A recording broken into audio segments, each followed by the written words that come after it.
God's word once again. फिर एक बार परमेश्वर के वचन में आएंगे। As this is the Bible study, जैसे ये बाइबल अध्ययन है। the subject today is the fragrance of biblical worship. आज का जो शीर्षक है वो बाइबल के अनुसार आराधना का सुगंध है।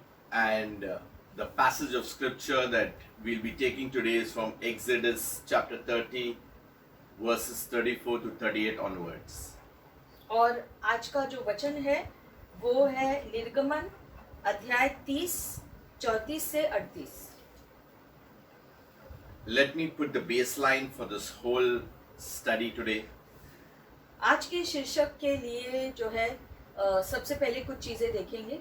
We all know about the tabernacle of Moses in the Old Testament. हम सब जानते हैं मूसा के मिलाप वाले तंबू के बारे में। We can't go into everything, but we'll go into a small, very small part of it that will show us God's idea in worship. मूसा के मिलाप वाले तंबू के बारे में सारी चीजें हम नहीं देखने वाले हैं, लेकिन उसमें से छोटा सा भाग हम देखेंगे जो आराधना से जुड़ा हुआ है, तो उसको हम आज समझेंगे। Even God had to teach man what worship is.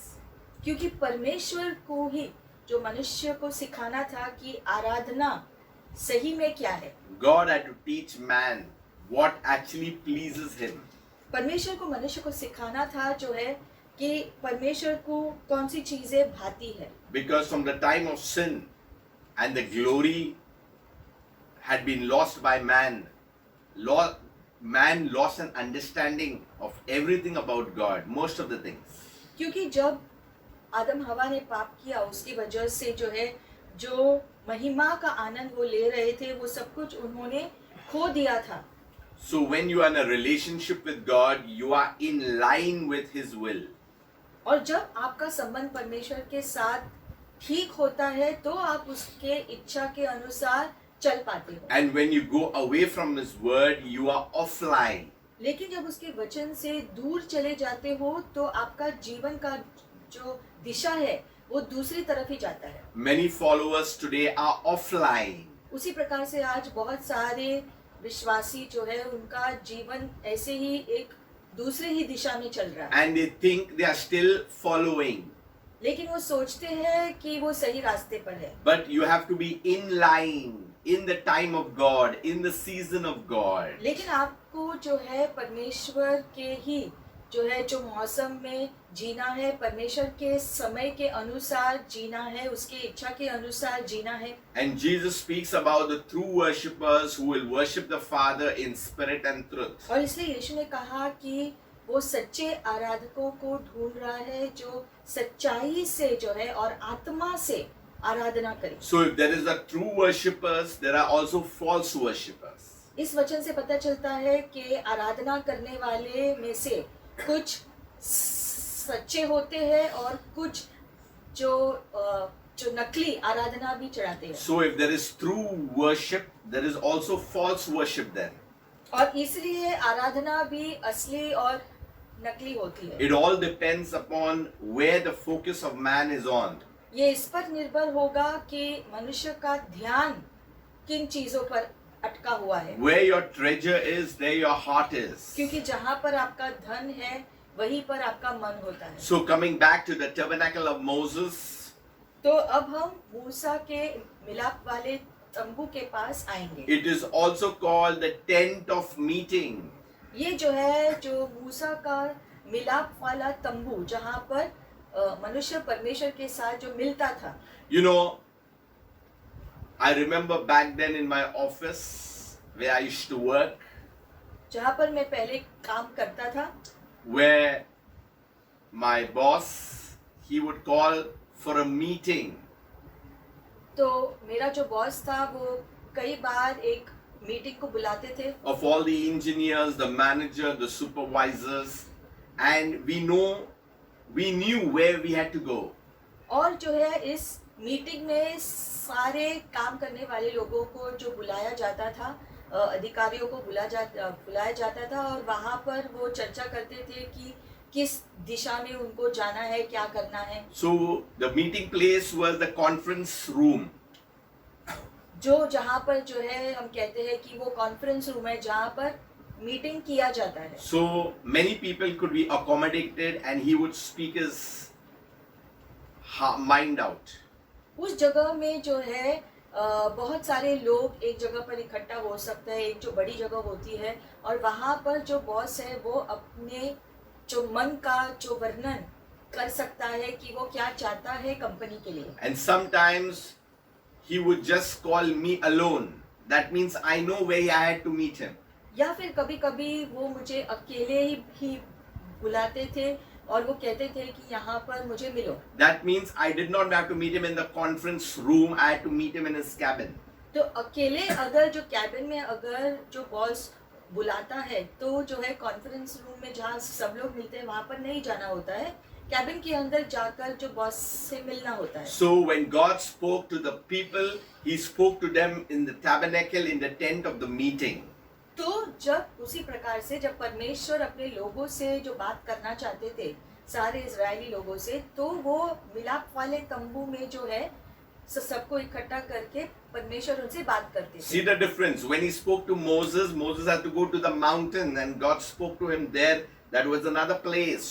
जैसे कि जब मूसा से अगर परमेश्वर जो बात करना चाहते थे तो मूसा पहाड़ी के ऊपर जाते थे अकेले परमेश्वर से बात करने के लिए. Today we will talk about the tabernacle, the tent of the meeting, and the incense that was required. तो आज हम देखेंगे वो जगह मिलाप वाला तंबू जहाँ पर परमेश्वर लोगों से मिलने आते थे और जो है हम धूप के बारे में भी देखेंगे जो आराधना के लिए इस्तेमाल किया जाता था. So the tent, tabernacle or the tent of the meeting was actually God speaking to the Israelites. तो मिलाप वाला तंबू वो जगह था जहाँ पर परमेश्वर अपने लोगों से जो बात करते थे. In the tabernacle there were 3 sections, the outer court, the inner court and the holy of holies. और मिलाप वाले तंबू में 3 अलग अलग जगह थी, एक बाहरी आंगन, एक अंदरूनी आंगन और एक अति पवित्र स्थान. It was here where the sacrifices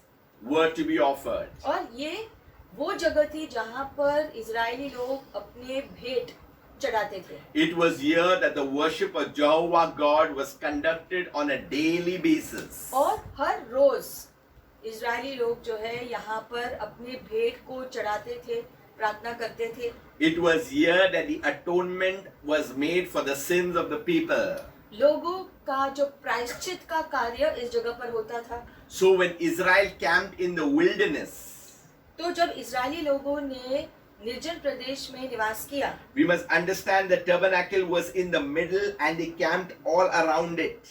हमें ये समझना है कि मिलाप वाला तंबू जो था, मिलाप वाले तंबू जो है वो पूरे जो इजरायली का जो डेरा था उसके बीच में था. The tabernacle was in the center of the camp. जो है परमेश्वर के जो मिलाप वाला जो तंबू था वो बीच में था और इजरायली लोग जो है वो तंबू के चारों ओर रहते थे. It actually is speaking that the worship of God was to be the center of their lives. ये चित्र इस बात को दिखाता है कि आराधना का जगह लोगों के जीवन के मध्य स्थान पर होना चाहिए. So the tabernacle actually became a part of them.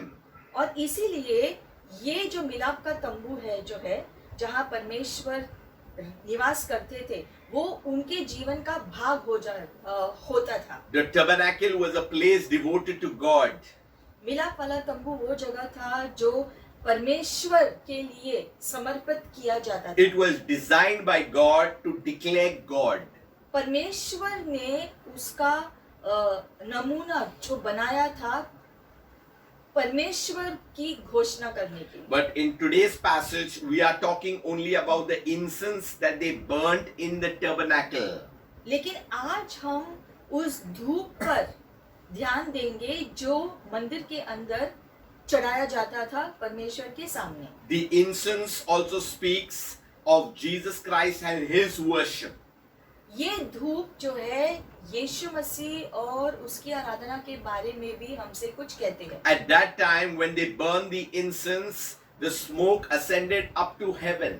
क्योंकि उस समय जब वो धूप जलाते थे तो वो सुगंध स्वर्ग की ओर जाता था Its scent came up before God, और वो सुगंध परमेश्वर के सामने आता था। and God was pleased. उससे परमेश्वर प्रसन्न होता था। When the incense was burnt, its fragrance filled the tabernacle.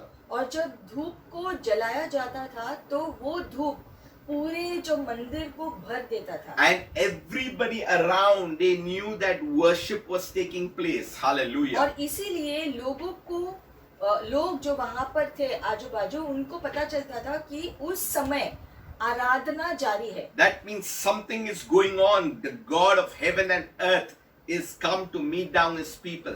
मतलब उनको उसी समय पता चलता था कि वो क्षण परमेश्वर आ चुके हैं लोगों से मिलने के लिए। Because worship releases incense, the fragrance of God around the tabernacle. क्योंकि आराधना का जो धूप है वो पूरे तंबू को उस सुगंध से भरता था। So many more people who are outside or didn't want or uninterested would be attracted because of the fragrance and they would come in.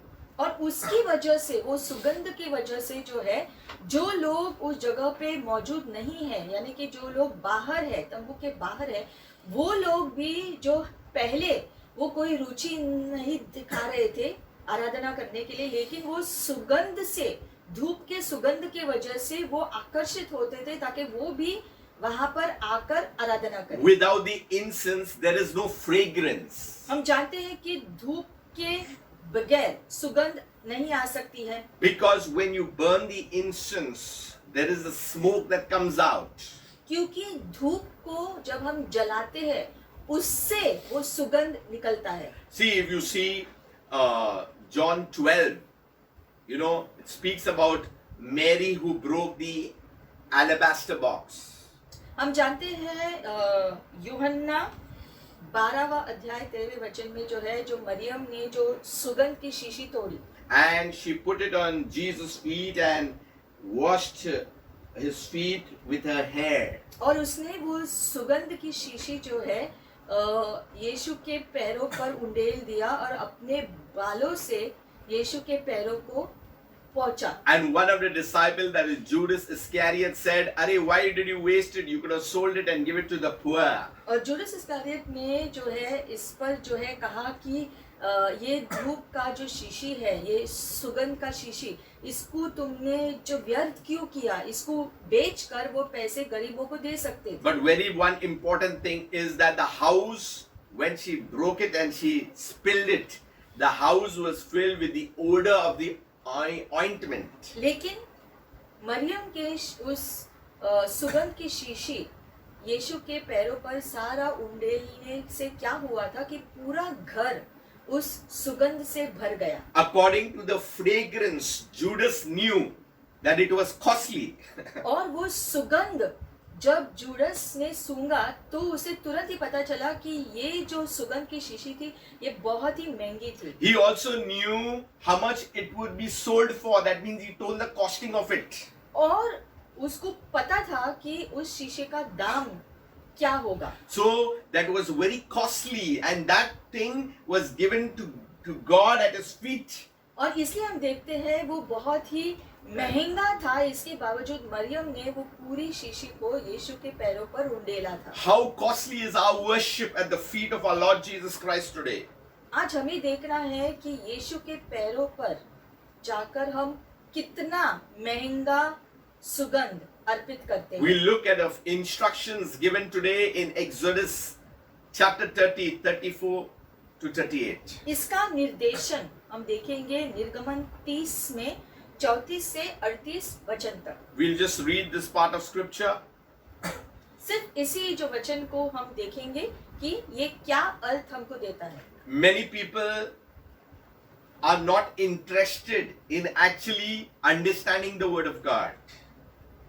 बहुत लोग असल में जो है इसका परिश्रम नहीं करते हैं कि वचन में असल में क्या लिखा है, इसका मतलब क्या है, ये देखने के लिए। And they lose out in understanding the things of God. उसकी वजह से परमेश्वर के गहरी बातों को खो देते हैं, उसका जो उसमें जो अर्थ है, जो गहराई है, वो खो देते हैं And their focus seems somewhere else.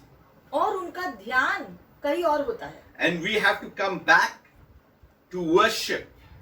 और आज हमें खुद को वापस आराधना की जगह पर ले आना है। These things that are used as the incense will bring out the true meaning of worship. और ये सुगंध के जो पदार्थ जो यहाँ पर लिखे गए हैं, इससे आराधना के सही मायने हमें पता चलेगा। Verse 34, and the Lord said to Moses, take sweet spices, stacked, and onycha, and galbanum, and pure frankincense. With these sweet spices, there shall be equal amounts of each. और प्रभु ने मूसा से कहा कि मीठे जो मसाले हैं, यानी कि बोल, नखी, कुंदरू और निर्मल लोबान, ये सारी चीजें, ये सबको एक तौल के समान इकट्ठा करो। God was very specific when he gave Moses the ingredients that were to be used in the incense. Only 4. ये जो है सारे जो पदार्थ, 4 जो पदार्थ है, परमेश्वर ने कहा था कि धूप को जो बनाने के लिए ये सामग्री का इस्तेमाल तुम्हें करना है। So the first ingredient was stacked. तो सबसे पहला जो था वो है बोल। What does it mean? It means about, it speaks of his proclamations. ये जो बोल जो पदार्थ है, ये परमेश्वर की घोषणाओं के बारे में कहता है। It was a fragrance gum that comes from a certain plant, a small plant. ये एक सुगंधित गोंद था जो एक झाड़ी से निकलता था। The word in Hebrew means to drop. और इस शब्द का मतलब है कि गिराना। That means stack was collected one drop at a time. मतलब कि ये जो पदार्थ है जिसका नाम है बोल, ये जो है एक एक बूंद जो गिरता था उसको इकट्ठा किया जाता था। From the plant, from that particular shrub, small plant. उस झाड़ी में से छोटा सा जो पौधा है उसमें से एक एक जो बूंद गिरता था जो गोंद का, उसको वो इकट्ठा करते थे। This drop signifies the word of God, that every promise has to come into our lives. ये दर्शाता है परमेश्वर का एक एक मूल्यवान शब्द जो हमारे जीवन में कार्य करता है। Like the stack that comes from that plant, the same way the word of God comes from the mouth of God. और जिस प्रकार से ये बोल उस झाड़ी में से निकलता है, वैसे ही एक एक परमेश्वर का शब्द प्रभु के मुख से निकलता है। He sent his word and healed their disease. इसलिए वचन कहता है परमेश्वर ने अपने शब्द को भेजा और लोगों को चंगा कर दिया। One promise is one drop and things happen. मतलब कि हर एक जो वादा परमेश्वर ने दिया है वो एक एक जो है बूंद के समान है जिससे कार्य होते हैं। How many drops have come into our lives today? हमारे खुद के जीवन में ऐसे कितने बूंद आए हैं। We need to understand the incense, to understand the promises of God. और ये धूप को जब हम अच्छी रीति से समझेंगे तो परमेश्वर के वादों की गहराई भी समझेंगे। The Bible says in Psalms, every word of God is pure. भजन संहिता में लिखा गया है कि परमेश्वर के हर शब्द शुद्ध होता है। It says in James, the wisdom that is from above is pure. और जो है जेम्स की पुस्तक में लिखा गया है कि प्रभु का हर शब्द जो है शुद्ध होता है। It is peaceable, it is gentle. शांतिमय होता है, निर्मल होता है। So we need to go and understand that all scripture given is given by God, by inspiration. और हमें समझना है कि हर वो शब्द परमेश्वर का दिया हुआ है, उसकी ओर से आता है। It is profitable for doctrine. और ये जो है सिद्धांतों के लिए जो फायदेमंद होता है। The word of God is to discipline us. परमेश्वर का वचन हमें अनुशासित करता है। The word of God is for instruction, परमेश्वर का वचन हमें निर्देशन देता है that the man of God may be perfect, ताकि परमेश्वर के लोग सिद्ध हो जाए furnished unto all good works. और अच्छे कार्य करने के लिए सिद्ध हो जाए। So, drop, stacked. तो स्टैक जो है, ये जो बोल है, ये एक एक बूंद के समान हमारे जीवन में कार्य करनी चाहिए। The second ingredient is onika. दूसरा जो शब्द है नखी, It means it speaks of his person. नखी जो है परमेश्वर के व्यक्तित्व को दर्शाता है। It comes from the Hebrew root word, lion. और ये जो है नखी शब्द जो है शेर का इब्रानी मूल शब्द है। During this course of this video, I will put some pictures so it will help us to understand what was the ingredients used for the incense in the tabernacle.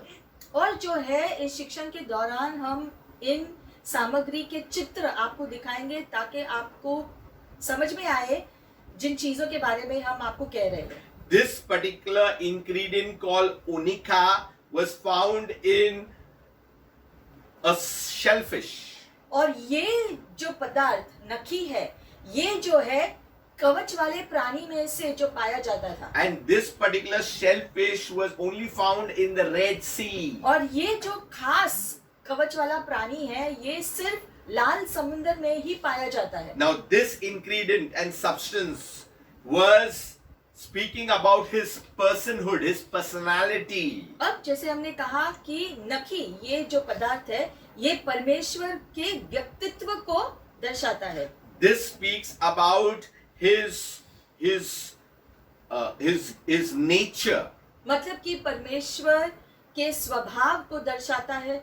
It reminds us that he is only the king. हमें याद दिलाता है कि वो ही राजा है। Only Jesus need to be honored, worshipped and served. सिर्फ यीशु की आराधना होनी चाहिए, उसकी ही सेवा होनी चाहिए, स्तुति होनी चाहिए। So we need to understand that this word, the lion, he's called the from the tribe of Judah, the lion of Judah. और हम जानते हैं शेर जो यहाँ पर लिखा गया है, जो शब्द इस्तेमाल किया गया है, ये जो दूसरा वचन जो कहता है यहूदा का शेर, उसी को दर्शाता है। That means in this ingredient we must know that he is the King of Kings and he is the Lord of Lords. मतलब नखी, इस पदार्थ में हमें ये समझना है कि वो ही राजा है, प्रभुओं का प्रभु वो है, राजाओं का राजा यीशु ही है। Are we carrying this incense along, this ingredient along in our worship, knowing that he is the ultimate, the sovereign God? तो क्या हम इस पदार्थ को अपने आराधना में शामिल करते हैं, यानी कि अपने आराधना में ये जानकर हम आराधना करते हैं कि वो ही सर्वशक्तिमान परमेश्वर है और हम आराधना करते हैं उसकी। Are we understanding that when we come to him, he is the same person who's coming back for us and the church? और जब हम उसकी आराधना करते हैं, इस ज्ञान से भी करते हैं कि यही परमेश्वर हमारा जो है, जिसकी हम आराधना करते हैं रोज, वो ही एक दिन हमें लेने आएगा। He is the same one who's coming back in power to rule in glory forever and ever. और वो ही है जो पूरे सामर्थ से भी एक दिन आएगा धरती के ऊपर, हमेशा हमेशा के लिए धरती पर शासन करने के लिए। He is the same one who is on the throne today. और वो ही परमेश्वर है जो आज सिंहासन पर विराजमान He is है। the same one who has been given the name that is above every other name. वो ही वो परमेश्वर है जिसको सर्वोत्तम नाम दिया गया है। Are we carrying our unika with us? तो क्या हम अपने नखी को अपने साथ लेकर के चलते हैं? Do we have the ingredient of stacked? क्या जो पदार्थ, जो बोल, जो पहले बोल का पदार्थ है, उसको हम लेकर चलते हैं, यानी कि परमेश्वर का वचन? Let us go with the third ingredient. तो अब तीसरे पदार्थ में आएंगे। It's called galbanin. तीसरा वाला है कुंदरू का पदार्थ। It speaks about his pain. ये जो है उसके दर्द को दर्शाता है। It means cutting. मतलब कि काटना। It means it speaks about the Lord's suffering. मतलब कि ये परमेश्वर के जो सताव थे उसको दर्शाता है। This also comes why it is cutting, because the plant had to be cut and that raisin had to come out. काटना क्यों हम कह रहे हैं? क्योंकि वो झाड़ी को जो है वो काटना पड़ता था, जिससे जो है वो राल उसमें से निकलता था। It reminds us that he gave his life to redeem his bride. और ये हमें याद दिलाता है कि यीशु मसीह ने अपने जीवन को त्याग दिया अपनी दुल्हन को शुद्ध बनाकर लेने के लिए। Let me remind you that Jesus was beaten, he was scourged. हम आपको याद दिलाने चाहते हैं इस समय कि यीशु मसीह ने कोड़े खाए, दर्द सहा। When we come in worship, do we understand that he was spat upon, he was mocked? जब हम आराधना करते हैं यीशु मसीह की, तब क्या हमें ये याद होता है कि ये यही यीशु मसीह है जिसने हमारे लिए कोड़े खाए, जिसके ऊपर लोगों ने थूका, जिसको इतना सताव सहना पड़ा, हमारे खातिर उसने ये किया। He was stripped and he was nailed to the cross. उसके कपड़े फाड़कर जो है उसको क्रूस पर डाला गया। So he was crucified and he died, he laid down his life. उसको क्रूस पर डाला गया और उसकी मृत्यु हो गई। उसने खुद से अपनी इच्छा से अपने जीवन को त्याग दिया हमारे लिए। He suffered pain. उसने दर्द सहा।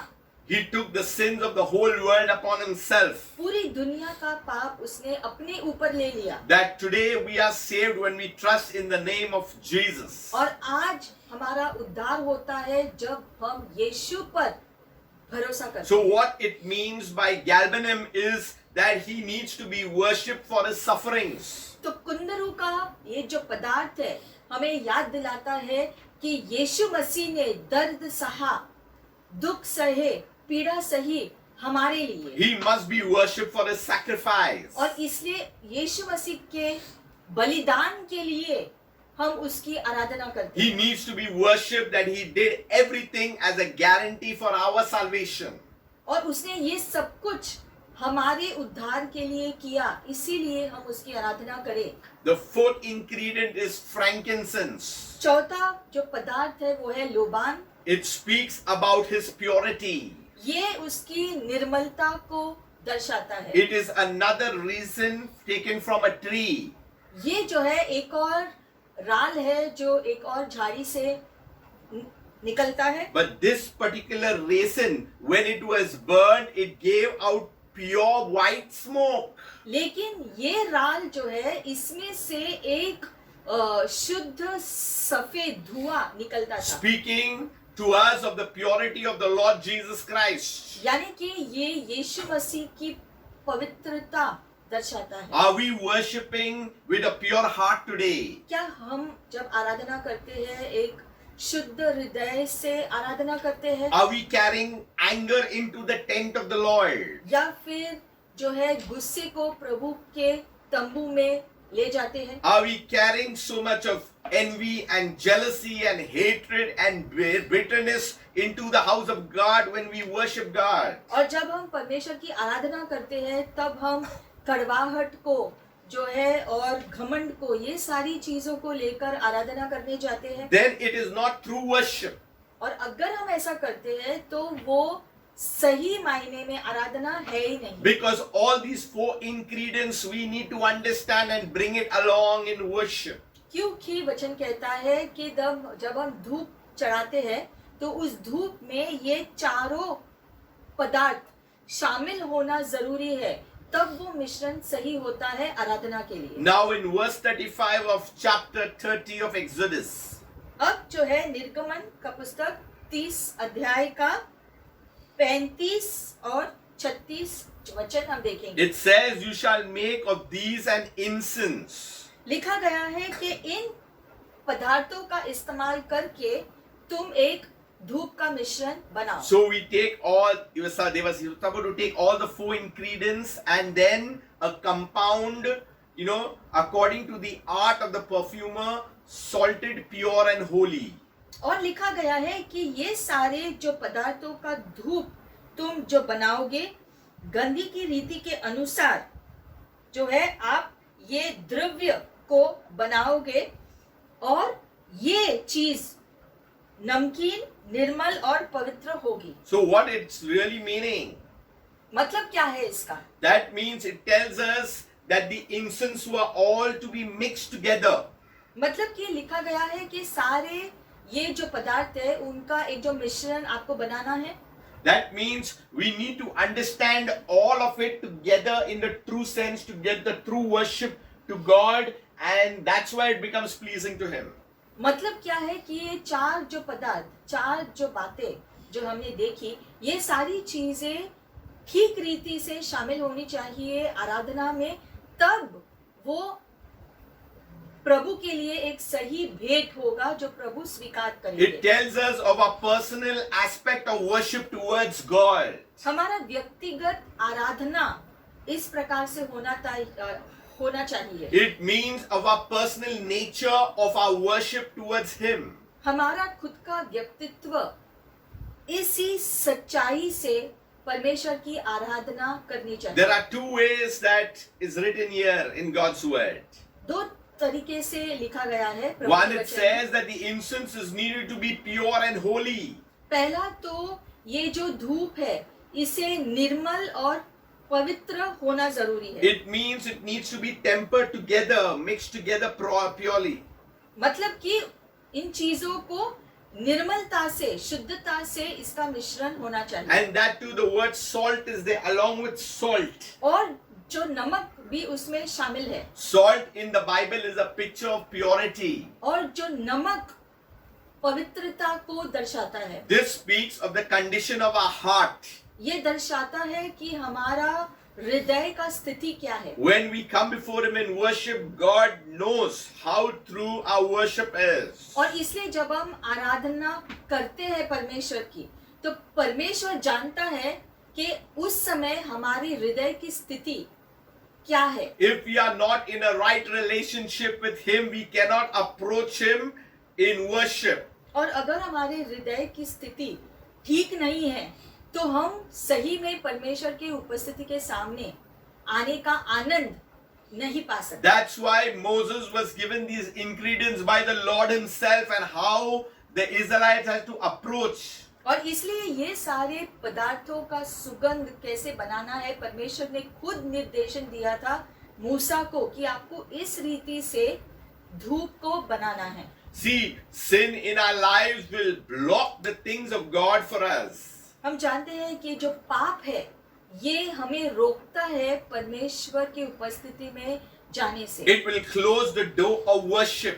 आराधना के दरवाजों को बंद कर देता है पाप। That's why when we worship God, we have to come with a holy heart. और इसलिए जब हम आराधना करने के लिए जाते हैं तो हमें एक पवित्र हृदय से प्रभु के सामने जाकर आराधना करनी है। Verse 36. आगे 36 वचन में हम देखेंगे। You shall beat some of it very fine. और उसमें से थोड़ा सा जो है आप पीस कर उसका बुकनी बनाओगे। And put some of it before the testimony in the tabernacle of the meeting where I will meet with you. It shall be most holy to you. और उसमें से कुछ आप साक्ष्य पत्र के आगे मिलाप वाले तंबू में डालोगे। So we need to come with a humble heart. यानी कि हमें नम्रता के जो नम्र हृदय को लेकर पवित्रता से जाना है। How can we be humble? हम नम्र कैसे हो सकते हैं? See, when we have the understanding of the four ingredients and it is mixed together with salt, that is purity. ये चारों पदार्थ जब शामिल है और जो पवित्रता में हम इस धूप को जलाते हैं, आराधना करने जाते हैं। You take it in a vessel, it was taken and it was beaten to powder. मतलब क्या हमने जो पढ़ा कि सारे चारों जो पदार्थ है एक जो बर्तन में लिया जाता था और उसको अच्छी रीति से वो पीसते थे। We say, Lord bless us, but where's the molding? हम कहते हैं कि प्रभु हमें आशीषित करो, लेकिन जो है उसके लिए जो है आकार भी होता है हमारा, उसमें जो पीसना भी शामिल होता है। So the powdering is our humility before God. और ये जो बुकनी बनाने की प्रक्रिया है, इससे हम परमेश्वर के सामने नम्र होते हैं। You know, to get something powdered, what it really means. हम जानते हैं कि किसी चीज का अगर जो बुकनी जो बनाना है तो कितने परिश्रम जो है उसमें शामिल होता है। That means those ingredients needs to be broken. मतलब कि वो जो पदार्थ है उसको जो तोड़कर बाद में उसकी जो है धीरे धीरे उसका जो बुकनी होता है। It speaks about humility. मतलब कि उसी प्रकार से परमेश्वर के सामने जो है नम्रता से हमें जाना है। The more broken you are, the more you come to worship, the more the fragrance will go out. जितने अंदर से हम खुद को तोड़कर जो है परमेश्वर के सामने तोड़कर जो है खुद को ले आते हैं, नम्र बनाते हैं खुद को परमेश्वर के सामने, उतना ही जो है सुगंध प्रभु की ओर जाएगा। It's good to read the Bible every day, but it's good much more and more to understand what it is really saying and how it is an application in our daily lives. और इसीलिए जैसे Bible को पढ़ना रोज अच्छा है, जरूरी है, उसके साथ साथ जो पढ़ते हैं उसको समझना भी जरूरी है। Many people read the word of God in a religious aspect. बहुत लोग जो बाइबल को पढ़ते हैं बस ऐसे ही पढ़ते हैं, लेकिन उसमें से जो है कुछ उनको जो समझ में नहीं आता है, बस उनको पढ़ना है इसलिए वो पढ़ लेते हैं। When you read the word of God, we must understand what it really means and how we have to go about it. लेकिन जब हम परमेश्वर के वचन को पढ़ते हैं तो उसको समझना जरूरी है और फिर उसको अपने जीवन में कैसे लागू करें ये भी जानना जरूरी है। So it also speaks, about it being placed before the ark. तो लिखा गया है कि इसे जो है उस साक्षी पत्र के सामने रखा जाए। We all know that above the ark was the mercy seat. और हम जानते हैं कि जो है जो दया की वेदी भी उसमें शामिल है। The incense of before the ark was a symbol of worship. और ये जो वेदी का जो जगह है यहाँ पर जो है ये एक आराधना की जगह है। Now I'm using a word called continual. ये जो जारी रखना इसमें शामिल होता है। Not worshipping today and after 6 days worship again. मतलब कि ऐसा नहीं कि आज किया तो फिर अगले हफ्ते फिर से किया। Give us this day our daily bread. Our daily bread comes only along with daily worship. और इसलिए जब हम प्रार्थना करते हैं तो हम कहते हैं प्रभु रोज की रोटी हमें देना, यानी कि जो है उसी प्रकार से आराधना भी हमें रोज करना है परमेश्वर। Many equal to our daily bread according to the needs what we require in our daily lives. मतलब कि हमारी प्रार्थना में जो है हम कहते हैं जैसे रोज की रोटी, यानी कि रोज की जरूरतों के लिए रोज प्रार्थना करो।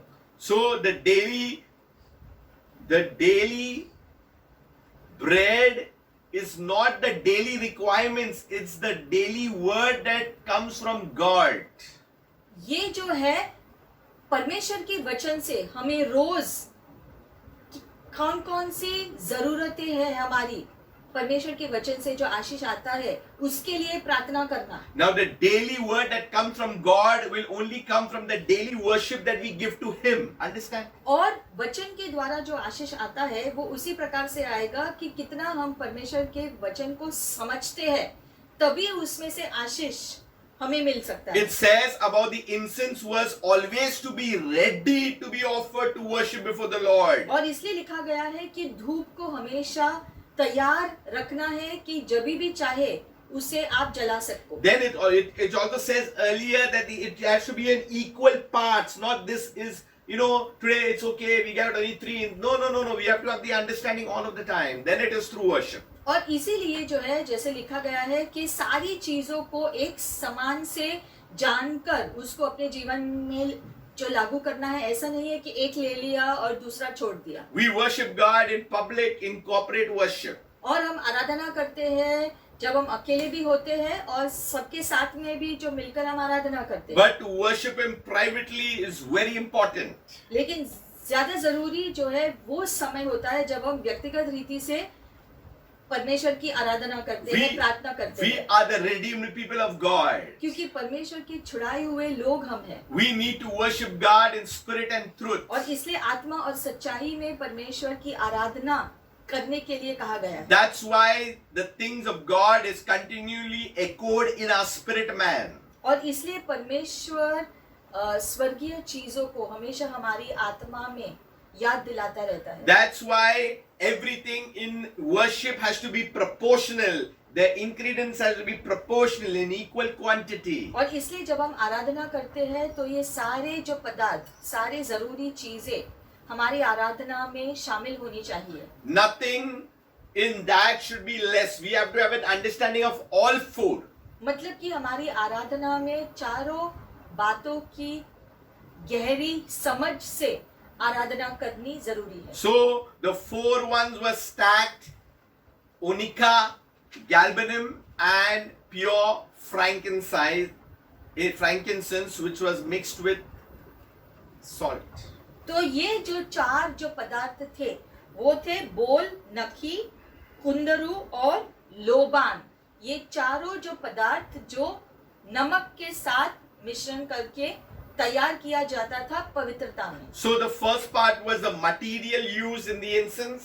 तो पहला भाग था जो पदार्थ धूप बनाने के लिए इस्तेमाल किया जाता था। Number two was the mixing of the incense. दूसरी बात जो धूप का मिश्रण कैसे उसको बनाना है। And the third part is the ministry of the incense. और तीसरी बात धूप की सेवकाई। That we will go in verse 37 and 38. ये हम देखेंगे वचन 37 और 38। But as for the incense which you are to shall make, you shall not make any for yourselves according to his composition. You shall be to you holy for the Lord. It shall be to you holy for the Lord. लिखा गया है यहाँ पर कि ये धूप जो आप बनाते हो इसमें से जो है ऐसा धूप खुद के लिए नहीं आपको बनाना है, क्योंकि ये तुम्हारे लिए पवित्र होना चाहिए। Whoever makes it any like it to smell it, he shall be cut off from his people. और जो इसका सुगंध को सूंघेगा वो अपने लोगों से अलग किया जाएगा। So important, the ministry, it has to be holy for the Lord, not for man, holy for the Lord. तो ये सेवकाई, धूप की जो सेवकाई है, आराधना है, ये सिर्फ प्रभु को दिया जाना चाहिए, किसी दूसरे मनुष्य के लिए ये नहीं होता है। It was not used for any other purpose. ये धूप सिर्फ प्रभु के लिए है, किसी दूसरे चीजों के इस्तेमाल के लिए नहीं किया जा It सकता। belonged to him and him alone. मतलब ये धूप सिर्फ और सिर्फ परमेश्वर के लिए होता है। Many a times we give other things priority in our lives. बहुत बार हम दूसरी चीजों के लिए जो है जो पहला स्थान देते हैं हमारे जीवन में। What is our treasure today? तो आज हमारे जीवन में हमारा असली धन कौन सी बातें हैं? Who are we worshipping today? आज हम किसकी आराधना करते हैं? Who are we worshipping is what is close to our hearts today, is that is what we worship. मतलब कि जो चीजें हमारे जीवन के बहुत ही करीब है वो चीजों की हम आराधना करते हैं। True worship belongs to God alone. क्योंकि सच्ची आराधना सिर्फ परमेश्वर की ही होनी चाहिए। He demands it. और वो हमसे ये अपेक्षा करता है। He deserves it. और वो इसके योग्य भी है। And let us give it to him. और हमें ऐसी आराधना उसे देना है। So where we put our time more, that becomes like a god, a demigod. क्योंकि जिस चीजों के लिए हम अपना ज्यादा समय देते हैं वो एक प्रकार से हमारे लिए जो है वो देवता के समान होता है। We may not realize it.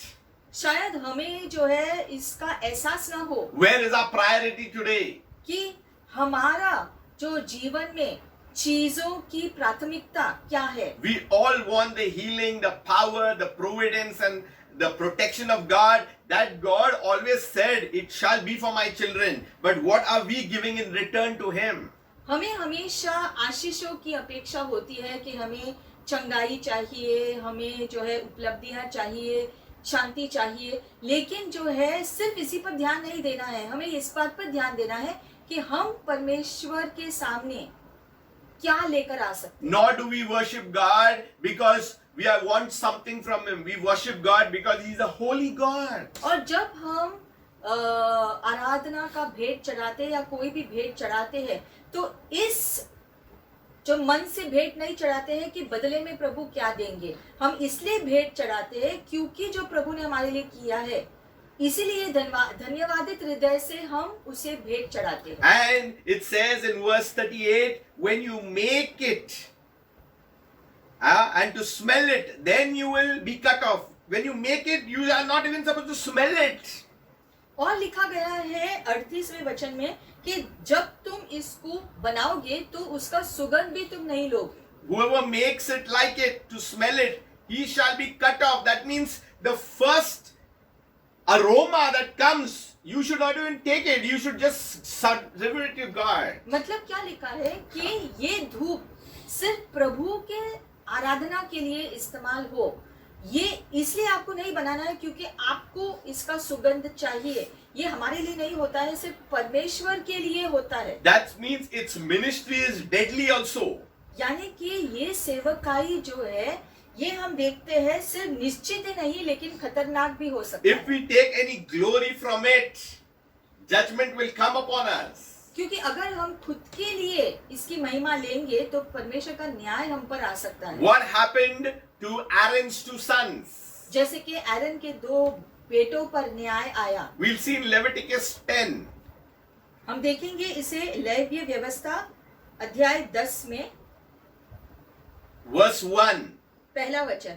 Then Nadab and Abihu, the sons of Aaron, each took a censer and put fire in it, put incense on it, and offered profane fire before the Lord, which he had not commanded them. तब नादब और अबीहू नामक हारून के 2 पुत्रों ने अपना अपना धूप दान लिया और उनमें आग भरी और उसमें धूप डालकर उस ऊपरी आग की जिसकी आज्ञा यहोवा ने नहीं दी थी यहोवा के सम्मुख आरती दी। Don't take worship lightly. मतलब कि आराधना का जो समय है इसे हल्की रीति से नहीं लेना है। That means our hearts must be prepared before coming to God. मतलब परमेश्वर के सामने आने से पहले हमारा हृदय पूरी रीति से तैयार करे फिर जाए। Many a time we take it for granted. लेकिन बहुत बार परमेश्वर की उपस्थिति में जाने के लिए हम हल्की रीति से लेते हैं। That's why what do? We have to surrender to God our lives. God, you heal me. You cleanse inside all the filth and all the wicked things. You just remove those thoughts. और इसलिए परमेश्वर की आराधना करने से पहले, परमेश्वर के सामने जाने से पहले, उसकी उपस्थिति में जाने से पहले खुद के हृदय को तैयार करो। अगर कुछ है जो आपने गलती की है, क्षमा मांगकर अपने हृदय को शुद्ध करो, फिर बाद में आप आराधना के लिए परमेश्वर के सामने जाना। And how that happens? By beating it to powder. और ये कैसा होता है जो पीसने से होता है कि पीस कर उसकी जो बुकनी हो, यानी कि इतनी नम्रता से खुद को नम्र बनाकर चीजों को तोड़कर जो उसकी नहीं है। That comes to dying to self, denying yourself. मतलब कि खुद के प्रति मरना, दुनिया की चीजों को मार डालना। Coming to Leviticus 10, it says they offered profane fire. They went against the instructions which Moses gave. और लिखा गया है कि उन्होंने एक अनजान सा जो आग है वो जलाया। इसलिए जो है हम देखते हैं न्याय उनके ऊपर आया गलत आराधना चढ़ाने की वजह They से। were just not no one. They were Aaron's sons. और ये दोनों जो है आम लोग नहीं थे, हारून के 2 पुत्र थे। And it says in verse 2, the fire went out from the Lord and devoured them, and they died before the Lord. Can you believe this? और लिखा गया है आगे, तब यहोवा के सम्मुख से आग निकलकर उन दोनों को भस्म कर दिया और वे यहोवा के सामने ही मर गए। If you bring anything profane, your worship is profane, you will be dealt very harshly.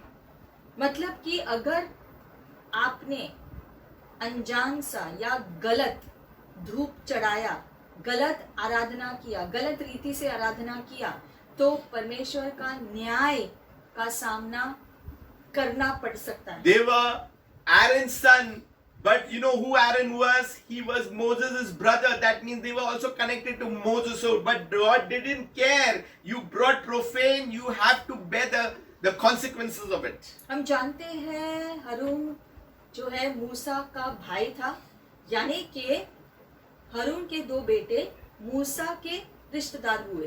फिर भी परमेश्वर ने उनको नहीं बख्शा जब उन्होंने गलत आराधना चढ़ाई। And Moses knew about this and he said to Aaron, "This is what the Lord spoke.